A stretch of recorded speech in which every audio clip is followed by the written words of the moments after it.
लग्नानंतर होईलच प्रेम या मालिकेच्या पुढील काही येणाऱ्या भागांचे अपडेट जाणून घेऊया आपल्या आजच्या या व्हिडिओमध्ये. चला तर मग प्रेक्षकांनो सुरुवात करूया आपल्या व्हिडिओला.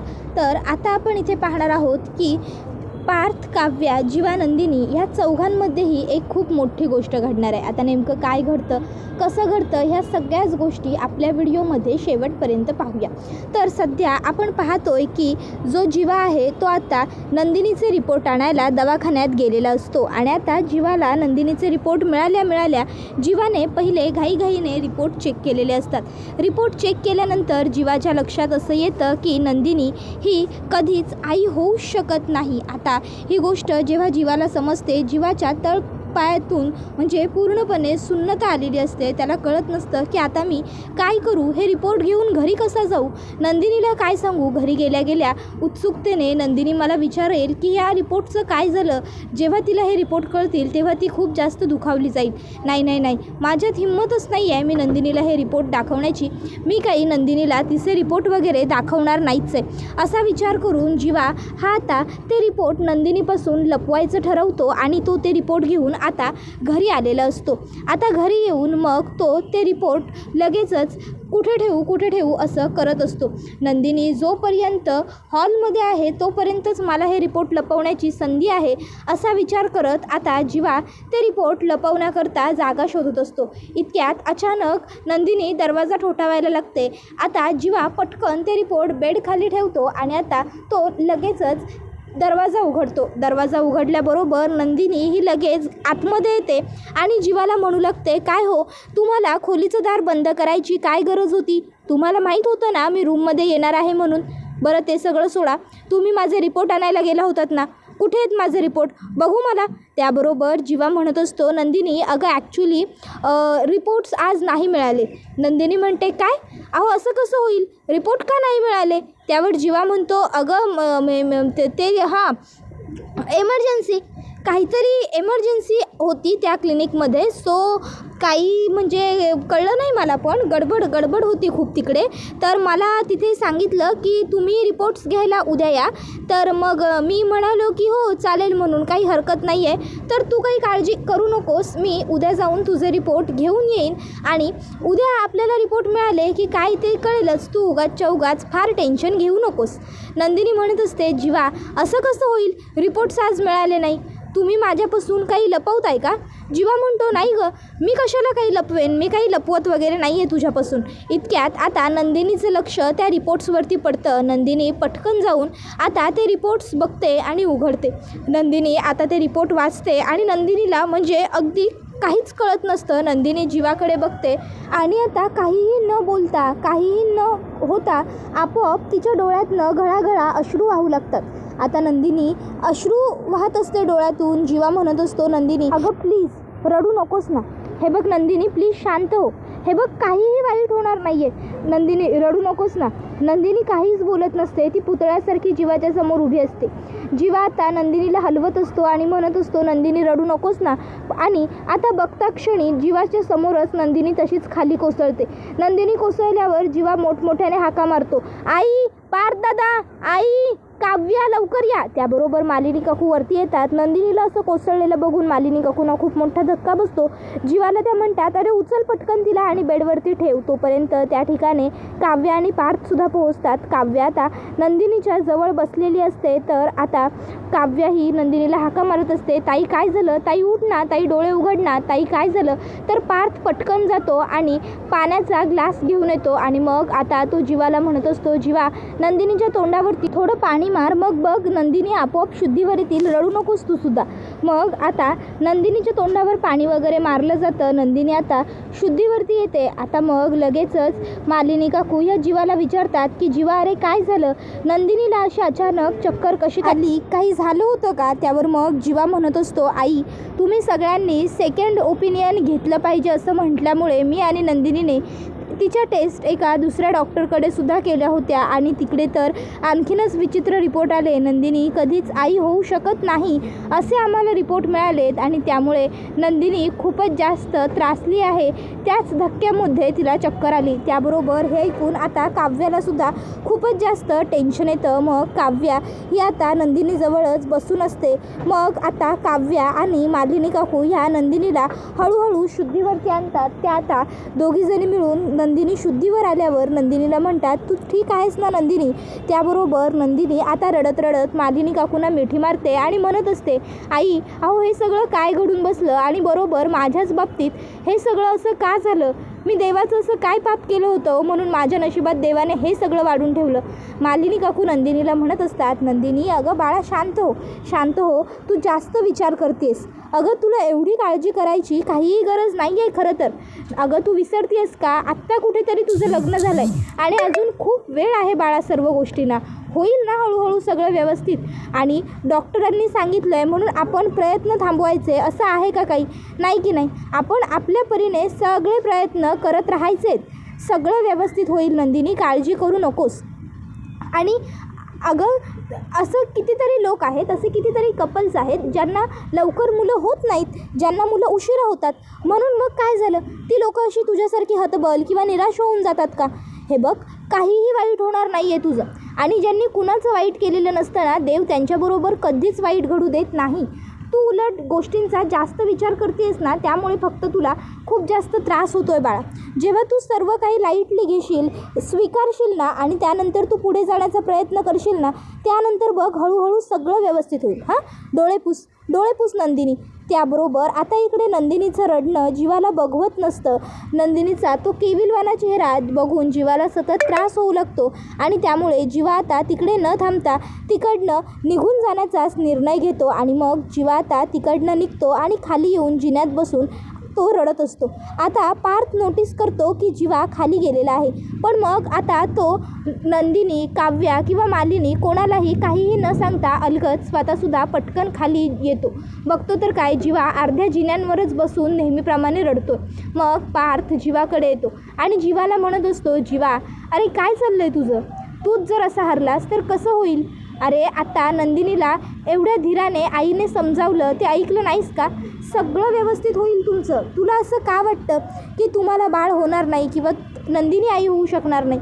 अरे आपण सगळे मिळून सगळे प्रयत्न करू की आपण नंदिनींचा इलाज करून घेऊ. जर काही प्रॉब्लेम असेल तर सॉर्ट आऊट करू. आणि आता अशा कितीतरी चांगल्या मेथड आहेत ज्यांनी बायकांना मुलं होता येतात. आपण काहीतरी टेक्नॉलॉजीचा वापर करू. टेक्नॉलॉजी एवढी पुढे गेली आहे आणि तू मात्र अजून इथेच आहेस का? जर काहीच पर्याय उरला नाही तर आपण IVF वगैरे ट्राय करू. पण उगाचच्या उगाच तू टेन्शन घेऊन मार्ग निघणार आहे का? सोल्युशन मिळणार आहे का? आणि आता नंदिनीसुद्धा प्रयत्न करतायत ना, वजन वगैरे कमी करतायत. जर त्याचा काही इश्यू असेल तर ते सुद्धा सॉर्ट आऊट होईल. हे बघ जीवा, तू आता नंदिनीच्या समोर स्वतःला स्ट्रॉंग केलं पाहिजेस. जेव्हा तू स्ट्रॉंग राहशील ना तेव्हा सर्व गोष्टी व्यवस्थित होतील. कळतं आहे का तुला? जर नंदिनीच्या समोर तू असा खचलेला किंवा हरलेला त्यांना दिसशील ना तर त्यांना वाटेल की खरोखर सगळ्या होप संपल्यात, म्हणून माझे जीवा इतके खचून गेलेत, हरून गेलेत. कळलं का? तुला नंदिनीला हौसला द्यायचा आहे, तुला तिला आधार द्यायचा आहे, तिला धीर द्यायचा आहे, तिला खंबीरपणे सांगायचं आहे की या सर्व गोष्टींवरती मात करून आपण पुढे जाणार आहोत आणि आपलं सगळं छान होणार आहे. पण ते सगळं सोडून उलट तूच असा हातपाय गाळून बसलायस. जीवा हा माझा जीवा नाही आहे. माझा जीवा स्ट्रॉंग, निडर, प्रत्येक गोष्टीला सामोरं जायला तयार असणार आहे. आणि मी ना आता माझ्या त्या जीवाला, माझ्या त्या भावाला खूप जास्त मिस करतो, जो स्ट्रॉंग आहे, निडर आहे, कशालाही सामोरं जातो. मला हा असा मिळमिळत मुलगा माझा भाऊ म्हणून नको आहे. माझा जीवा मला परत हवा आहे. जीवा प्लीज बी स्ट्रॉंग. काळजी का करतो आहेस? आम्ही आहोत ना तुझ्याबरोबर. आणि तुला असं वाटत असेल की याला मूल होतं आहे आता म्हणून हा फक्त शहाणपणाच्या गप्पा मला सांगतो आहे, तर तसं नाही आहे. जीवा मला तुझी काळजी वाटते म्हणून तुला सांगतो. मला नंदिनींची काळजी वाटते म्हणून तुला सांगतो. हे बघ काळजी करू नको, सगळं व्यवस्थित होणार आहे आपलं.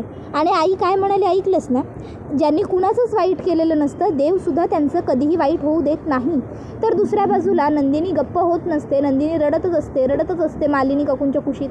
मग काव्या नंदिनीला म्हणते, ए नंदिनी ताई माझ्याकडे बघ गं. ताई बघ ना एकदा माझ्याकडे, तुझ्या या काव्याचं ऐकणार नाहीस का? मग नंदिनी काव्याचं ऐकते आणि काव्याकडे बघते. मग काव्या ही नंदिनीला म्हणत असते, ताई अगं का रडतीयेस तू?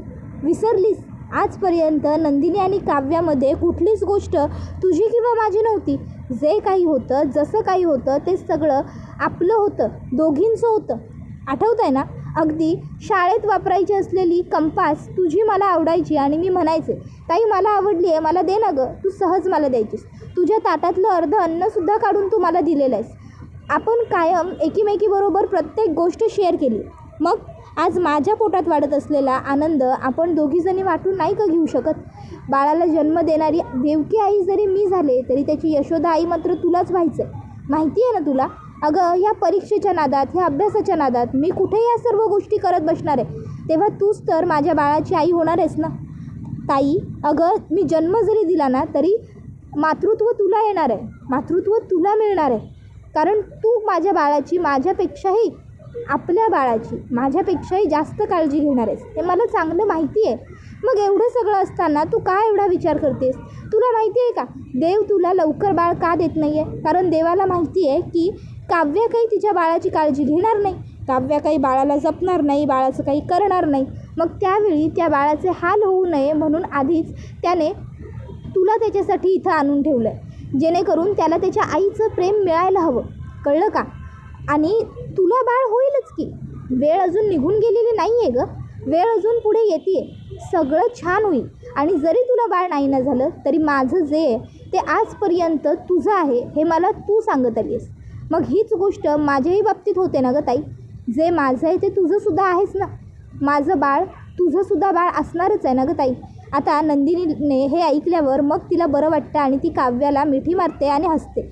तर दुसऱ्या बाजूला इकडे आता जीवा शांतपणे बसलेला असतो. त्याच्या डोक्यामध्ये त्याचे विचार सुरू असतात. इतक्यात काव्य येते आणि तिकडे त्याच्याकडे बसते आणि मग ती त्याला सांगू लागते की मला ना कोणीतरी असं सांगितलं होतं की एक अशी सायकोलॉजी आहे की ज्यामध्ये आपल्याला जर एखादी गोष्ट हवी असेल ना तर आपण असं गृहीत धरायचं की ती गोष्ट आपल्याला ऑलरेडी मिळालेली आहे. मग देवही विचार करतो की अरे हा तर या गोष्टीच्या आनंदात आतापासून जगतोय आणि मग तो ती वस्तू, ती गोष्ट आपल्याला देऊन टाकतो. जीवा अरे असं काय करतोस? तू मला समजावून सांगितलं होतंस ना जेव्हा पार्थ माझं ऐकत नव्हते, मला त्यांना मनवायचं होतं तेव्हा, की पार्थ दादा तुझं ऐकतोय, पार्थ दादा तुझ्यासोबत आहे असं तू तुझ्या मनाला सांग आणि मग बघ सगळं अगदी तुझ्या मनासारखं घडत जाईल म्हणून. आणि आता तूच असा हातपाय गाळून तूच असा शांत निश्चित बसलायस, याला काय अर्थ आहे? जीवा अरे प्लीज नको ना रे असा वेड्यासारखं वागू. अरे नंदिनी ताईकडे एकदा बघ. मला माहिती आहे सगळेच जण तुला म्हणतात नंदिनीचा विचार कर, नंदिनी ताईचा विचार कर. कोणीच तुला म्हणत नाही आहे तुला काय वाटतं आहे, तुझ्या मनात काय सुरू आहे, मला माहिती आहे. पण जीवा अरे तुम्ही दोघंच तर एकमेकाचे आधार आहात ना. जर तू असं वागायला लागलास किंवा नंदिनी ताई असं काहीतरी वेड्यासारखं वागायला लागली तर तुमचं कसं होईल? हे बघ जीवा मला कळतं आहे सध्या जे काही घडतं आहे ना ते सगळं खूप अवघड आहे तुझ्यासाठीही आणि नंदिनी ताईसाठी. दोघांनाही ते सगळं सांभाळणं, ते सगळं सावरणं अवघड जात आहे. मला कळतं आहे हे सगळं काही ना खूप वाईट आहे तुमच्यासाठी. कारण आपल्याला जे हवं आहे ते घडत नसतं तेव्हा त्रास किती होतो हे माझ्यापेक्षा जास्त चांगलं कोणी नाही ओळखू शकत. कारण माझ्या बाबतीत ते सतत घडतं आहे. तसा जीवा आता काव्याकडे बघतो आणि असं का म्हणालीस असं विचारतो. त्यावर आता काव्या ही त्याला सांगते नाही काही नाही, ते सगळं सोड, तू त्याच्यावरती लक्ष देऊ नकोस, मी तुला काय सांगते त्याच्यावरती लक्ष दे. हे बघ जीवा तू फार विचार करतोय सगळ्या गोष्टींचा. तुला जे हवं आहे ते तुला मिळेल, लवकरच मिळेल. तुला गुड न्यूज हवी आहे, तुला गुड न्यूज मिळेल. आणि बघ 11:11 त्यावर जीवा म्हणतो 11:11चं काय? त्यावर काव्या म्हणते अरे हा युनिव्हर्सल टाईम आहे, या टायमिंगला आपण जे मागतो ना ते मिळतं असं म्हणतात. आणि आता तू डोळे मिट आणि तुला जे हवं आहे ते माग. मग जीवा नंदिनीला दिवस जाऊ दे, नंदिनीला मातृत्व मिळू दे अशी प्रार्थना करतो आणि काव्यसुद्धा डोळे मिटते. आणि आता ती नंदिनीसाठी तर प्रार्थना करतेच, ती म्हणत असते नंदिनी ताईला सगळं छान होऊ दे, नंदिनी ताईला बाळ हवं आहे, तिला बाळ होऊ दे. आणि आता ती स्वतःसाठी प्रार्थना करते, ती म्हणजे माझ्या आयुष्यात हे जे काही घडतं आहे त्या सगळ्यापासून मला लवकरात लवकर सुटका मिळू दे. त्यानंतर आता दुसऱ्या बाजूला इकडे वसुहत्या ही घरी आलेली असते. आता वसुहत्याने येताना विजयसाठी चेन बनवून आणलेली असते, गोल्ड चेन. वसवत्या विजयला चेन बनवायला बाहेर गेलेली होती. आता ती येते आणि मग मालिनी काकूंना म्हणते, मालिनी हे बघ, मी विजयसाठी चेन बनवून आणलेली आहे सोन्याची. अगं आता लग्नामध्ये जावयाला काहीतरी द्यावं लागेल ना, तेव्हा मी विजयला ही चेन देणार आहे. कशी वाटली तुला ही चेन, बघ ना. त्याबरोबर मालिनी काकू आता ती चेन बघतात आणि छान आहे असं म्हणतात. तर आता रम्या ही त्या दोघींचं हे बोलणं ऐकते. आता वसवत्याने विजयसाठी जी काही चेन वगैरे बनवून आणलेली असते ते सगळं रम्याला बिलकुलच पटलेलं नसतं. रम्याच्या हातात आता काचेचा पाण्याचा ग्लास असतो. रम्या तो ग्लास तसाच हातात फोडते. ही गोष्ट काही वसवत्याला माहीत नसते. वसवत्या किचनमधनं बाहेर येते आणि रम्याला म्हणते, रम्या चल, मला तुला एक गंमत दाखवायची आहे. आता रम्याला तर वसवत्याची शाळा घ्यायचीच असते, त्यामुळे रम्या म्हणते, हो आई चल ना. आणि मग त्या दोघीजणी तिकडनं रूममध्ये येतात. मग रूममध्ये येऊन लगेचच रम्या पहिला तर खोलीचा दरवाजा बंद करते आणि वसवत्याला आता ती गळा पकडते वसवत्याचा आणि म्हणू लागते, आई तुला किती वेळा सांगितलं मी, तुझा जावई फक्त पार्थ आणि पार्थच होणार आहे म्हणून. मी पार्थ व्यतिरिक्त माझ्या आयुष्यात दुसरा कोणाचाही विचार करू शकत नाही. तो विजय वगैरे ते सगळं काही फक्त नाटक आहे, ते सगळं काही खोटं आहे. मी फक्त त्या विजयचा प्याद्यासारखा वापर करून घेते. कितीदा सांगितलं मी तुला कळत नाही आहे का? आता आई मी तुला सोडणार नाही. वसवत्या म्हणत असते, रम्या अगं सोड माझा गळा, रम्या अगं सोड, मूर्ख आहेस का? अगं आई आहे मी तुझी, मला मारून टाकणार आहेस का? त्यावेळी मग रम्या वसवत्याचा गळा सोडते आणि मग वसवत्याला स्वतःच पाण्याचा ग्लास देते.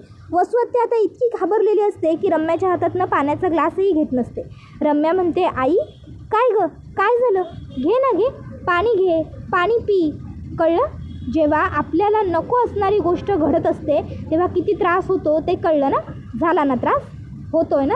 मग आता पुन्हा कधीच माझ्याबरोबर त्या विजय मतकरीचं नाव जोडायला जाऊ नकोस, नाहीतर असाच त्रास होईल. कळलं ना? तर दुसऱ्या बाजूला इकडे आता पार्थ हा शांतपणे त्याच्या रूममध्ये बसलेला असतो आणि तो विचार करत असतो. एका बाजूला नंदिनी, जिला आई होता येत नाही आहे, त्याचं तिला इतकं गिल्ट आलं आहे, त्याचा तिला इतका त्रास होतो आहे की ती स्वतःला त्रास करून घेते. आणि दुसऱ्या बाजूला काव्या, जिला देवाने स्वतःहून पदरात दान टाकलं आहे, पण तिला ते नकोच आहे. तिला आई व्हायला हीच योग्य वेळ आहे का नाही हे कळत नाही आहे. सख्ख्या बहिणी आहेत पण विचारात किती फरक आहे. या दोघी अशा कशा असतील असा विचार आता पार्थ करत असतो. पार्थला वाटत असतं की हे सगळं खरंच खूप चुकीचं घडतं आहे. एका बाजूला नंदिनीला मूल हवं आहे आणि दुसऱ्या बाजूला काव्याला ह्या सगळ्यात काही रसच नाही आहे. आता तो हा सगळा विचार करत असेपर्यंतच त्या ठिकाणी काव्या खोलीत येते. पार्थ लगेच काव्याला म्हणतो, बघितलं काव्या, तुमच्यासमोर धडधडीत उदाहरण आहे. बघा, ज्यांना मुलं हवी आहेत त्यांना मुलं होत नाहीत. मूल होण्यासाठी ते लोक दगडावर दगड आपटतात. सगळ्यात जवळचं आणि स्पष्ट उदाहरण घरात तुमची बहीण नंदिनी आणि एक तुम्हाला मूल होतं आहे, पण तुम्हाला त्यावर काव्या म्हणते, एक मिनटं. ती पार्थला आरशात फिरवते आणि त्यांच्या लग्नाचा जो फोटो असतो तो हातात घेते आणि म्हणते, बघा या फोटोमध्ये बघा पार्थ, आपण किती खुश दिसतो. आणि आता या आरशात बघा, आता आपण अगदी तसेच दिसतोय जेव्हा आपलं पहिल्यांदा लग्न झालं होतं आणि तेव्हा आपल्या मनात काहीही नव्हतं. बघा पार्थ, आपण आपल्या लग्नात किती खुश होतो आणि आता आपण किती नर्वस आहोत दोघंही.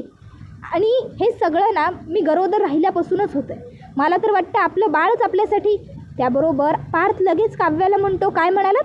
आपलं बाळच आपल्यासाठी? काव्या, ह्या सगळ्यात त्या बाळाचा दोष नाही आहे, उगाच त्याला दोष देऊ नका तुम्ही. चूक आहे ना तुमच्या मनात आहे, खोट आहे ना तुमच्या मनात आहे, त्यामुळे सगळा प्रॉब्लेम होतो. असो, मला आता उगाच तुमच्याशी बोलण्यात माझा वेळ वाया घालवायचा नाही आहे, मी निघतो, मला खूप काम आहेत, तुम्हालाही तुमचा अभ्यास असेल. असं म्हणत आता मग लगेचच तो तिकडनं निघून जातो. काव्य मात्र तशीच आरशामध्ये स्वतःला बघत उभी राहते आणि हा व्हिडिओ इथेच संपतो. व्हिडिओ आवडला असेल तर व्हिडिओला लाईक करा, चॅनलवर नवीन असाल तर चॅनलला सबस्क्राईब करा आणि बेल आयकॉन आठवणीने प्रेस करा, जेणेकरून तुम्हाला पुढच्या प्रत्येक व्हिडिओचं नोटिफिकेशन मिळत जाईल आणि सर्व व्हिडिओंचा आनंद हा अगदी उत्तम पद्धतीने घेता येईल.